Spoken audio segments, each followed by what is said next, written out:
परळीतील वैद्यनाथ मंदिराला आकर्षक विद्युत रोषणाई, मंदिराच्या गाभाऱ्यामध्ये वेगवेगळ्या फुलांची आरास, रात्री 12 वाजल्यापासून भाविकांसाठी मंदिर खुलं. महादेवी हत्तीणीसाठी कोल्हापूरकर एकवटले, नांदणी ते जिल्हाधिकारी कार्यालयापर्यंत भव्य मूक पदयात्रा, तर मंगळवारी बैठक घेणार, महादेवीला परत आणण्यासाठी प्रयत्न करू, फडणवीसांची माहिती. कसारा ते कल्याण दरम्यान लोकलमध्ये सीटवर बसण्यावरून गोंधळ, 2 सीट्सवर बॅगा ठेवत प्रवाशांना बसण्यास मज्जाव, तुम्हाला जे करायचं आहे ते करा, संबंधित प्रवाशाची दाबी.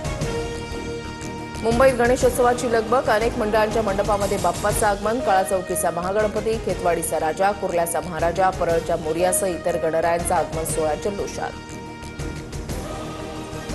भुसावळच्या आत्मूर धरणाचे 4 दरवाजे उघडले, तापी नदीमध्ये 6,392 क्युसेकनं विसर्ग सुरू, नदीकाठच्या नागरिकांना सतर्कतेचा इशारा. भारत आणि इंग्लंड यांच्यामधील 5वा कसोटी सामना शेवटच्या टप्प्यात, विजयासाठी इंग्लंडला 35 धावांची तर भारताला 4 विकेट्सची गरज.